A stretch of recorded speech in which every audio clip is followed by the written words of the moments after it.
All right, Shalom. I'm going to start off by giving all praise, honor, and glory unto Yahweh, Shema, Shabbat, Shuran, Kakwadash. Double honor to the apostle. It was a great millstone. Shalom to all that came out there pushing the word of sincerity and the truth. So, Brother Bars, all give 1 second. Just grabbing my charger. Want to do this lesson on the atrocious events that we went through as so-called Negroes, Latinos, and Native Americans. This article on news1.com is preferably speaking about the blacks. But we all know us Israelites consist of Latinos and Native Americans, and everything that the tribe of Judah, you Negroes, suffered. It went down the pipeline and it affected the Latins and the natives also. And yeah, it was all instrumental. It was all systematically structured by our enemy being the so-called white man. So I'm going to jump straight into it. The 10 worst events that happened to black people.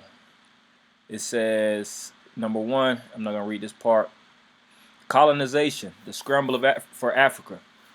During the 19th century, European countries saw Africa's richest and natural resources and decided that it would be a great place to conquer and colonize.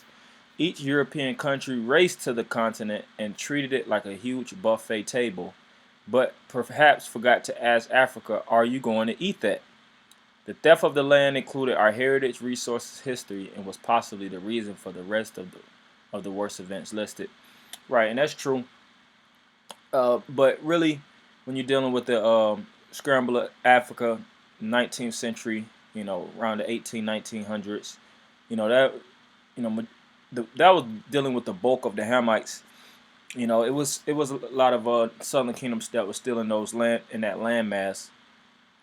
But after Esau did a number onto the so-called Negroes in West Africa, they started to, further push their campaigns to rob Africa of its, like it says, its heritage, its resources, history, etc., etc.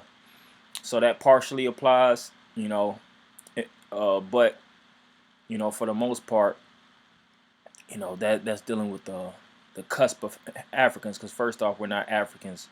You have the different families of Ham, Foot, Canaan, Mizraim, as well as Foot, Canaan.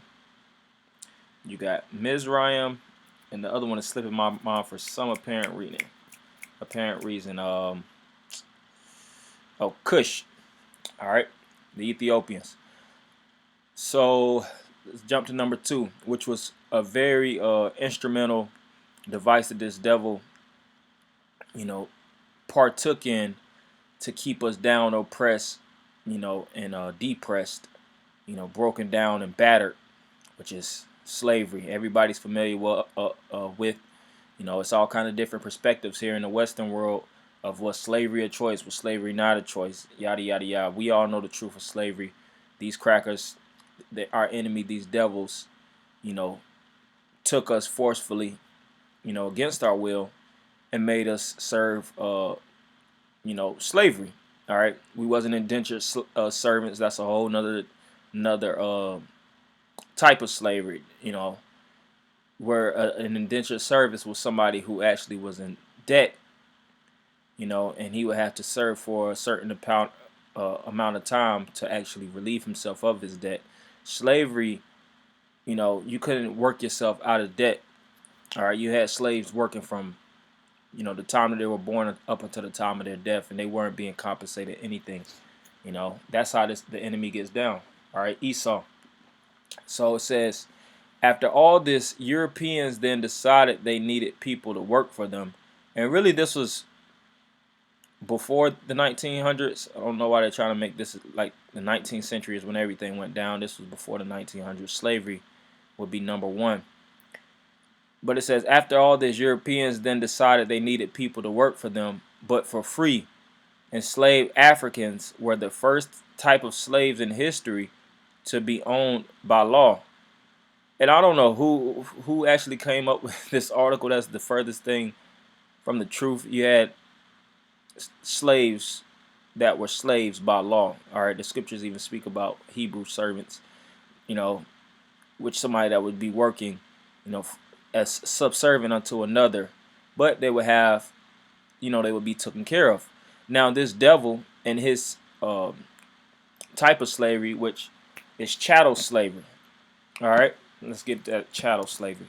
Chattel slavery is the worst type of slavery, and this devil did switch up the construct of slavery, but you had slaves since the beginning of time. Right. So let's deal with chattel slavery. Just wanted to get the main point. Matter of fact, let me just type in. Yep. So chattel slavery means that one person has total ownership of another. There are two basic forms of chattel: domestic chattel with menial household duties, and productive chattel working in the field or mines. Right. So, oh, this is another form of slavery. You know, all these do consist of types of slavery, but like I said, chattel slavery is the worst type of oppression that a man could go through, where you will work rigorously and you wouldn't be compensated anything. You know, and the scriptures speak about that. You know how we would, labor. Because the scriptures have to be involved with everything in history. It was already written of in biblical prophecy. We would be working and we wouldn't actually receive the benefits of anything that we work to labor for, because this is all key points of when we, you know, this is the heaviest bulk of the curses that we had to undergo. All right, Deuteronomy the 28th chapter, the 15th verse. But it shall come to pass, if thou wilt not hearken unto the voice of the Lord thy power, to observe to do all his commandments and his statutes which I command thee this day, that all these curses shall come upon thee and overtake thee. Cursed shalt thou be in the city, and cursed shalt thou be in the field. Cursed shall be thy basket and thy store. Cursed shall be the fruit of thy body, and the fruit of thy land, the kind of thy sheep, the flocks of thy sheep. Right.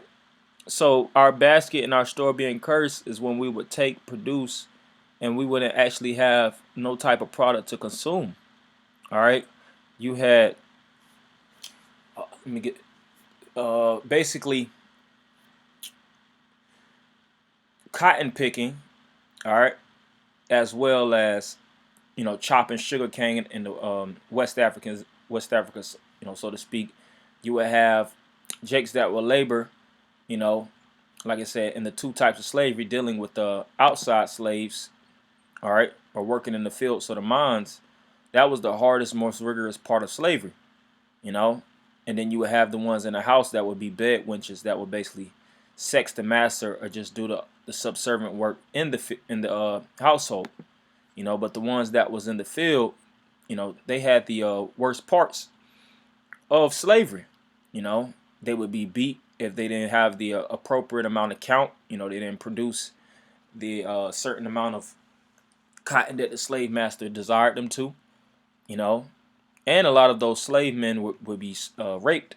That's where you have the term of buck breaking. All right. So I'm gonna read a little bit more. It says enslaved Africans were the first type of slaves in history to be owned by law, and were treated as property that could be sold, beaten, or killed at owner's consent. Right. So when you were a slave, you could be sold, you could be beaten, you could be castrated, you could be killed. A good movie to watch is Good by Uncle Tom. It gives you all the graphics of how bad and brutal slavery was. And you couldn't call out, all right? You couldn't do anything to relieve yourself from that hell. You would just have to suffer it. And that's why this white man, he takes the crown as the devil. All right? No man comes close. That's why it tells you in Job 9:24, if he's not the man, then who else? Who else systematically destroyed a people as perfect as this this devil perfected? It's an art, all right. And we were basically his canvas, all right. He basically did everything in his will to perfect the slavery, and that's where you have this term PTSD, which you in the military is post-traumatic slave disorder. Stress disorder.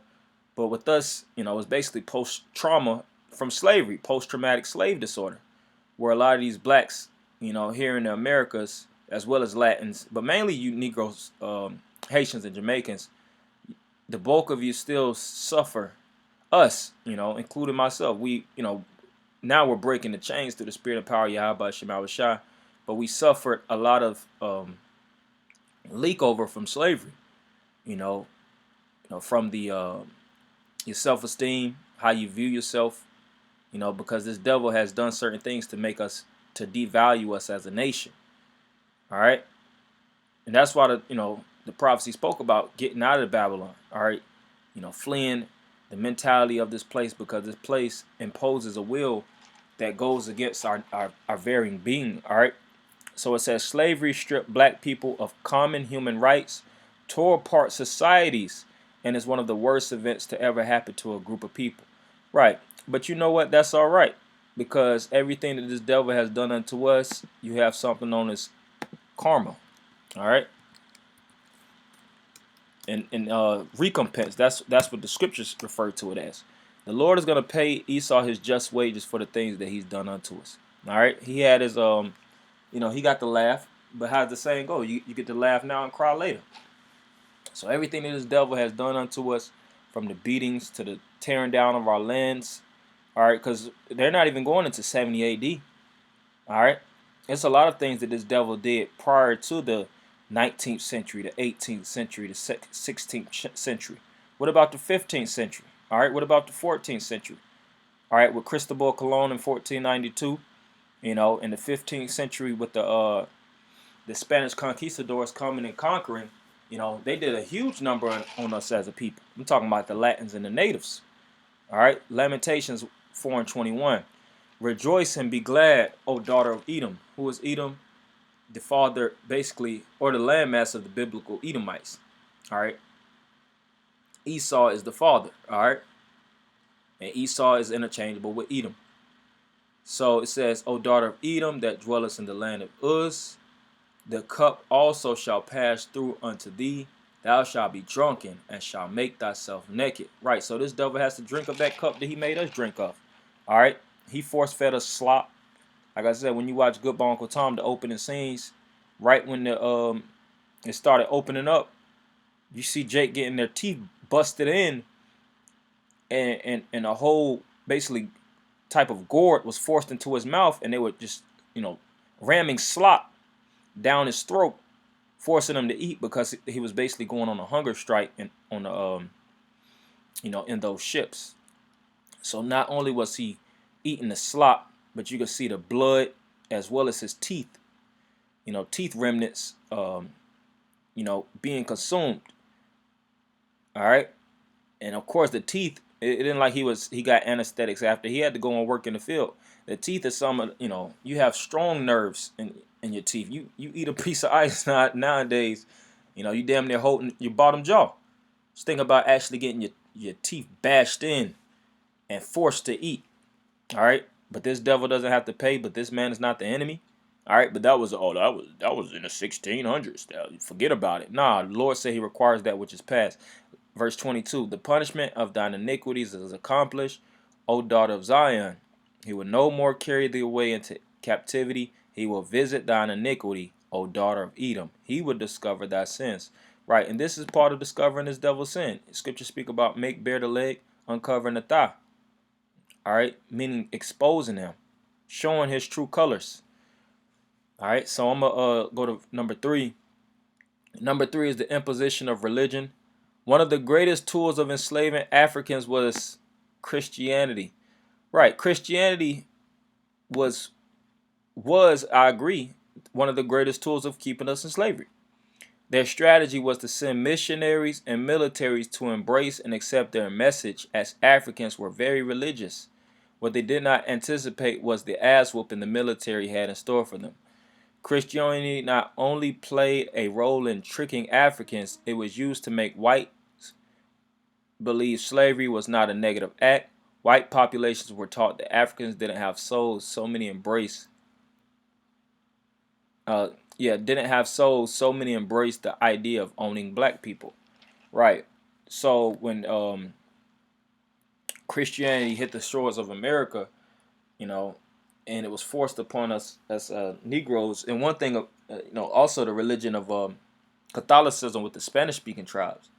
All right, so when Catholicism and Christianity, hit the Americas, that broke the minds of the people down. And you had something known as the slave Bible. All right, you look at the slave Bible. That Bible, let me see. It only had so many context, it only had so many texts in it, and it was designed, to deliberately keep. Here it is. Yep, slave Bible from the 1800s omitted key passages that could incite rebellion. So this slave Bible was designed to keep the people at a stupid, passive state.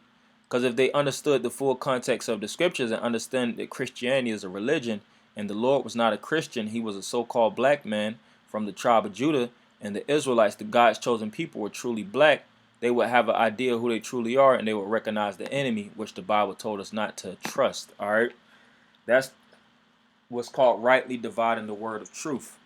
Esau didn't rightly divide the word of truth. He took the words of the truth and he imposed it onto the people and lied. He, like I said, omitted text. He ripped out literally chunks of the Bible, and he would set up individuals like Nat Turner. Nat Turner was first set up to be a preacher. When you watch the movie Birth of a Nation, he was a preacher, and he would go to these different plantations and he would teach Jake lies. All right, he was designed to deceive Jake and keep him in a passive state, teaching him to love their master, be subject to your enemies, etc., etc. And then he started to get the fullness of the understanding of the Bible, and that's where you have the Nat Turner rebellion. But this devil didn't want that to keep going. All right, so what they did, they made an example out of him. But fast forward today, you have churches all over the Americas, all over the world, that still teach this plantation Christianity, aka, really just this bullshit, as they know as teaching Bible scriptures, but they don't teach the Bible scriptures. That's why they run to John 3:16. They run into a few other Bible passages, and they teach it just like they teach the Bible, just like they still got the slave Bible in their hand. Ain't that a shame, man? Continuing on, institutionalized racism. It says if something is law, then it must be right. Of course not. This is evident by what we have witnessed with Jim Crow laws, apartheid, and the numerous other laws that have stripped blacks of our human rights. Institutionalized racism forced nations to practice bigotry, making an atrocious belief become a foundation of societies. In the U.S., institutional racism is no longer as evident as it was 60 years ago, considering we don't talk about the prison system. Right, so Esau and his systematic oppression, established institutional racism. All right, that's where you had a lot of blackface. You would have on televisions, they would, deliberately put certain things out to make us the enemy. All right, they would have brutal artwork, like the actual, before the movie Birth of the Nation, the new one came out with Nat Turner. You had the old one, Birth of a Nation, and they basically made blacks like savages and animals, and they had to be tamed and incarcerated in order to keep in line and keep in check. So that was the negative propaganda that Esau laid out to keep us broken down as a people. All right. And like I said, going forward, it wasn't like the Jake could just shake that and get back right. We still face the trauma that, that, how did they pronounce it? Yeah, institutional racism, as well as all these other things, have had us to suffer. So continuing on, the AIDS epidemic. It is believed by many that AIDS was created as a biological weapon to wipe out the black race and was administered in polio vaccines to thousands of Africans in the 50s and the smallpox vaccine to thousands of Africans in the 80s. Right, which I believed it to be so. Also, I seen a documentary where it was a military man said he worked in the military. If I'm not mistaken, at the time he was retired, but he said he had certain missions, and the mission was to basically institute biological warfare on the so-called Africans. So their job was to go around and they would actually spread the virus known as AIDS, all right, so that they could actually wipe off a lot of those Africans. And they did the same thing to the Negroes here. So it says, despite the validity of these theories, the AIDS epidemic hit Africans and African Americans hard, becoming the #1 killer of African Americans for numerous years. In '08, an estimated 22.4 million people in sub-Saharan Africa were living with HIV/AIDS. The silent killer has ravaged black societies, it as it has also marked us with a label of being sexually irresponsible. Right. So that's what made it where a lot of people would put a stigma on us. And like I said, who created these different things? How come all sicknesses just run? It seems like when a virus or a epidemic or pandemic or anything of that nature, a bacteria strain, something that's extremely hazardous for your biological makeup, it has a very, very strong desire to run to black and Latino communities. It doesn't run to where the rich is at. It runs straight to the poor ghetto communities. All right. It says the color line says in 1903, W.E.B. Du Bois stated that the problem of the 20th century is the color line, a concept dealing with discrimination which exists in politics, academia, and all types of class systems. In the early 1900s, African American class systems were created. Lighter skinned people typically went to college, were more accepted and successful, and created elitist societies like the black bourgeois. Never heard of that. May look into that a little willing after. The idea of class systems exists in all races. It is rather prevalent in the black race because of the clear distinction of skin tone. Right, and that was another way that this man put us against each other. All right, because when you deal with the Willie Lynch letter, Lord willing, this is cute. Come back up. But dealing with the Willie Lynch letter, that was part of the tactics of when he established the Willie Lynch letter was to put the dark skinned man against the light skinned man. All right, put the woman against the man. All right, and it's so much that 10 is only so much. This basically just makes up the bulk, but really it's so much more. All right, abortion isn't on the list. They ain't going into Eve basically being designed, to come against us as men.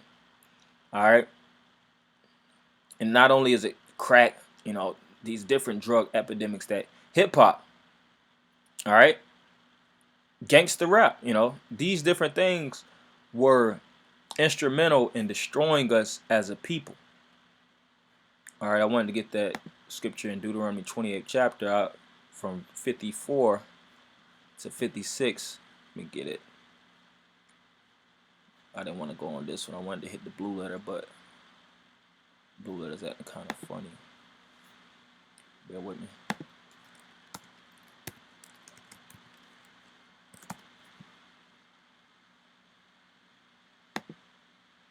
Deuteronomy 28 and 54. So that the man that is tender among you and very delicate, his eye shall be evil towards his brother. Right. So one also systematic way this devil established, when he was establishing his system, he would deliberately put certain of our people above others so that one would envy the next. All right. You had a roundtable conversation with some devils. I forget what movie clip. I wish I could find it. But their whole thing was let's put certain blacks in certain positions so other ones would try to succeed and get to a position that was never designed for them to get there in the first place. So that would give them an illusion of opportunity, and they would constantly strive for something that they can never grasp. All right. But it says, so that the man that is tender among you. Hey, that's why when you look at, television today, you'll see the life of the rich and famous, and you'll see these individuals. And then Jacob bust their ass, grinding tooth and nail to get to a certain status quo. And it seems like they could never get there. Yeah, because you're under the curses. And it's only, certain Jakes do, so-called succeed. But they only get so far, man. That's why, which I was looking at earlier today, when you look at a lot of your favorite basketball players 10 years, hell, 5 years ago, that retired, that was in the league for a number of years, right when they get out the league, their net worth just drops they might have had $100 million, and then now they're left with 1 million, 3 million, $750,000. You know, because this system isn't designed for us to maintain a wealthy lifestyle. This system was designed to oppress us and to strip us of everything that we work hard to get. All right. So it says, so that the man that is tender among you and very delicate, his eye shall be evil towards his brother, and toward the wife of his bosom, and toward the remnant of his children, which shall leave. Right. So not only is it so-called black on black crime, black men against black men, it's black men against children, children against the men, children against the mothers. You know, it's just a cycle of hatred. All right. You look at these certain families, and you'll see, you know, they basically hate each other guts, man. There's certain family members that be killing each other, robbing each other, shooting at each other. Especially in California, you'll have a cousin that might be a blood on one block and a cousin that's a Crip, and they don't F with each other. All right, at least that was strong back then. It might have, and it still takes place today. But that's part of the curses. All right. So number 7, the crack epidemic.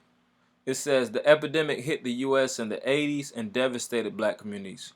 Crack became a multi-million-dollar illicit industry that ravaged black communities in New Orleans, Philadelphia, NYC, Houston, San Diego, and Baltimore, to name a few. Right. It was it hit very hard on the East Coast. I had the inspiration of this lesson was actually us brothers talking about how crack cocaine came and ravaged the communities of us as a people. And I posted the clip of New Jack City, with Nino Brown, and I made the statement of how you had New Jack Cities damn near everywhere, where you would have big boy drug operations. All right, Jake's racking in millions of dollars a year off of crack rock. All right, then you had of course freebasing, and one thing about crack cocaine, it was a poor man's drug, and you would basically get like damn near 5 times the sentence for crack, and then you would have the 3 strikes law in California. If you would get caught with these certain drugs and you would get struck out 3 times, you would serve life in prison, no parole. All right, and we see our people still suffer the damage and the crippling of these drugs. Not only crack, you had heroin that a lot of Latins would take, because like I said, it's not a black thing.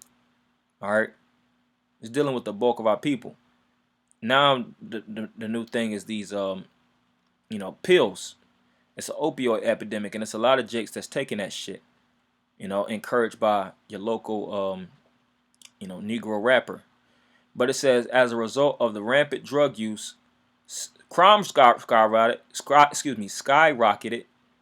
and many communities have yet to recover to this day. Right. So a lot of gang violence. They didn't even put gangs on this list. Gang is shit. One of the biggest plagues that hit the black community. Tookie Williams was he was basically like crack in the 80s. When Tookie, and you had the Blood founder, then you had the Larry Hoover, then you had the as well as the Vice Lords and the Latin Kings, Sir 13. The list goes on and on. When these different gangs started to emerge, and the 50s and the 60s and things of that nature, they were terrorizing. If I'm not mistaken, what was it, about the 60s or really more so. Let me see. When did the Crips start? Going a little too far back. I don't think it was that far back. Oh yeah, so I was on it. Yeah, the 60s. So about 69. Right. So around the 60s and the 70s, when these gangs, the Bloods emerged in 72. Yeah, I was right. Yeah, I said the 50s. Yeah, and the Latin Kings started to emerge around the 40s and the 50s. Right. So when these gangs started to come about in the 40s, the 50s, the 60s, they started as groups of so-called togetherness on blocks and streets as family, and then it evolved into something way worse, to the point Like it says, the activities: drug trafficking, murder, assault, auto theft, burglary, extortion, fraud, and robbery, as well as prostitution. All right, they would take the women's and the gangs and the sets, and they would, exploit their bodies for profit. All in the name of getting those dollar bills. And I'm not gonna read the other ones. The invasion and westernization of Egypt, that has nothing to do with us. We're not Hamites. Educational disparity, modern day genocide. Right. So all these different things were evidently a crushing blow, all right, to us as a people, and we still haven't rose up to this day, because that's how you keep a people oppressed. All right, like I said, systematic oppression, and then they'll jump. You have these individuals jumping on the media trying to debate if we actually had to suffer systematic oppression, and does this stuff still exist? You bet your ass it still exists. We still suffering unto this day. The scriptures speak about, behold, unto this day you are still in captivity. All right, and subject to payments. We're still under the rule of payments, and there has been no reparations. Esau hasn't tried to repair the so-called Black, Latino, Native American communities. All right, you got certain ghettos and hoods, whether in Atlanta, Baltimore, New Jersey. All right, parts of all over Florida. I don't even want to say parts, but all throughout the United States, you could go to some of these ghettos, and they've been effed up since the damn 70s, man. Late 70s and 80s. Hell, probably further back then. And nobody's coming in to scripture speak about that. Nobody's pleading the cause for our people. All right? And that's also part of the curses too, because Deuteronomy 28 chapter, the 68th verse, spoke about how no man is going to buy us, meaning no man is going to redeem us. I'm not going to read it, but I thought it was here. But no man will buy us out of these situations. All right? It's only going to be one deliverer, and his name is Yahweh Shai. He's going to be the only one that's going to raise up, as it is written in Luke, the 1st chapter, the 68th verse, the horn of salvation to deliver us from our enemies. All right, 2nd Ezra 2:36. Flee the shadow of this world. Receive the joyfulness of your glory. I testify my Savior openly. Right, so the scriptures speak about fleeing the shadow of this world. Getting your mind out of the headspace of this system, man. All right, stop thinking that this devil has something good in store for you. All these different things were by the hand of Esau, which he is known as the sword. All right. When a man has a sword in his hand, he looks at everything as a like how the saying goes. When you got a hammer, everything looks like a nail. He looks at you as prey. All right. That's why he's known as a master. He is the predator. All right.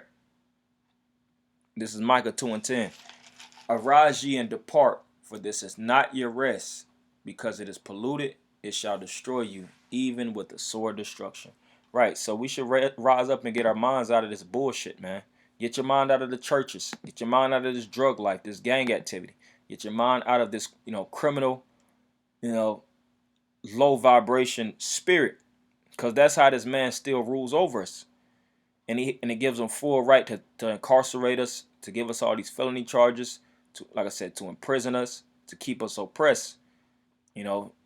We have to break away from this and get in the spirit of Yahweh Shema Shah. That's the only way to defeat this enemy. All right, because he works in the shadows. He's the invisible enemy at this point. You don't see. It's not a devil pushing, pitching crack rock on your block, man, to give it to you. Nah, he sets up little niggas, and little spicks and wetbacks to do his dirty work, and then he puts the blame on them. That's why when you see the face of drugs, you have Freeway Ricky Ross, you have Griselda Blanca. All right, the list goes on and on. Everybody knows, Chapo, whatever, Pablo Escobar. Everybody knows these major faces, but nobody points the finger at these corporate giants that's financing hundreds of millions of dollars for this drug play to keep working rampant in the Black and Latino communities. But that's all I had. Hopefully, brothers are edified. Of course, I could keep going on, but I don't want to, be on a constant rant through the spirit. We just got to get up out of there. That's the conclusion of this matter. The devil has came down with great wrath, and he's going to come down with further wrath, to break us down and really eradicate us as a people. But we understand that the spirit and power of Yahweh Shema Shai is working. He's dealing with his servants. Brothers have woken up to the ways and the wickedness and the witchcraft of this devil. And now it's the time to fight back. So hopefully brothers will edify them and end by giving all praise, honor, and glory unto Yahweh Shema Shai by Shema Kakodash. Double honor to the apostle of this great millstone. Shalom Akim.